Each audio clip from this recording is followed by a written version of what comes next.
Friends, இன்றைக்கி நம்ம பார்க்குறது என்ன அப்படின்னு பார்த்திங்கன்னா, நேற்று அதாவது மாசி மாதம் 27ஆம் தேதி மார்ச் 11ஆம் தேதி நடந்த பச்சை சாத்தி விழாவில் நம்ம திருச்செந்தூர் முருகர் பார்க்க கூட்டங்கள் சும்மா கணக்காக தேர்ந்தட்ட வைக்கின்ற தேனி மாதிரி முருகரை அந்த அளவுக்கு நிறைய ஊர்கள், பல ஊர்கள்லேருந்து வெளியூரில் இருந்தெல்லாம் நிறைய மக்கள் அந்த திருச்செந்தூர் முருகரை பச்சை சாத்தி வாங்கி கொடுத்து, மாலை எல்லாம் வாங்கி கொடுத்து, தேங்காய் பழம் எல்லாம் உடைத்து தன்னுடைய வேண்டுதலை நிறைவேற்றிட்டு போயிருக்கிறாங்க.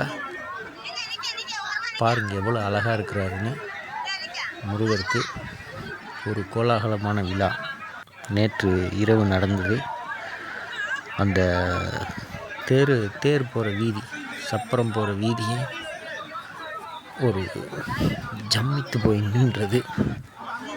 முருகர் அந்த அளவுக்கு எல்லோருக்கும் அள்ளி கொடுக்கறதுனால தான் அவரை தேடி எல்லோரும் போய்கிட்டு இருக்கிறோம்.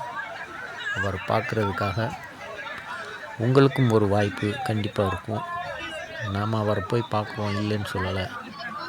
அவர் எல்லாரையும் பார்த்துக்கிட்டு இருக்கிறார். சரிங்களா? உங்கள் எல்லாருக்கும் தெரிஞ்ச விஷயந்தான். அவர் நம்ம எல்லோரையும் பார்த்து கொண்டு இருக்கிறார். அவர் நினைக்கும்போது நம்ம கண்டிப்பாக அங்கே போவோம். நீங்கள் போக முடியலையே பச்சை சாத்திக்கு அப்படின்னு நினச்சிங்கன்னா, இந்த வீடியோ மூலமாக அவரை பார்த்து, இந்த வீடியோ காணொலியை பார்த்து உங்களுடைய ஆசை, வேண்டுதல் எது இருந்தால் அவர்கிட்ட சொல்லுங்கள். கண்டிப்பாக நம்ம முருகர் உங்களுக்கு நீங்கள் நினச்சதை நடத்தி கொடுப்பார். அவர் கேட்டு இல்லைன்னு சொன்னது யாருமே இல்லை அப்படின்னு சொல்லலாம். ஸோ அத்தனை விஷயத்தையும் அவர் கொடுப்பார், கொடுத்து கொண்டு இருக்கிறார், இன்னமும் கொடுப்பார். அந்த வீதியேவும் ஏதோ ஒரு என்ன சொல்கிறேன்னு தெரியல, அந்த அளவுக்கு ஒரு கால் வைக்க கூட இடம் கிடையாது.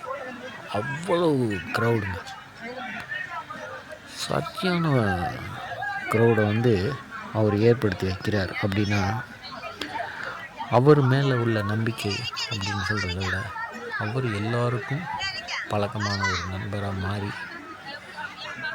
அவர் எல்லாரையும் பார்க்குறார் அப்படின்னு தான் சொல்லணும். அந்த நமக்கு இந்த விழாவுக்கு இந்த பூசாரிகள்லாம் இருக்கிறாங்க பார்த்தீங்களா, அவங்க எவ்வளவு வேலைகள் ஓய்வில்லாமல் இந்த நிகழ்ச்சி முடிகிற வரைக்கும் ஓய்வில்லாமல் உழைச்சிருக்காங்க. நன்றி நண்பர்களே. மீண்டும் அடுத்த ஒரு பதிவில் சந்திக்கிறேன். நன்றி.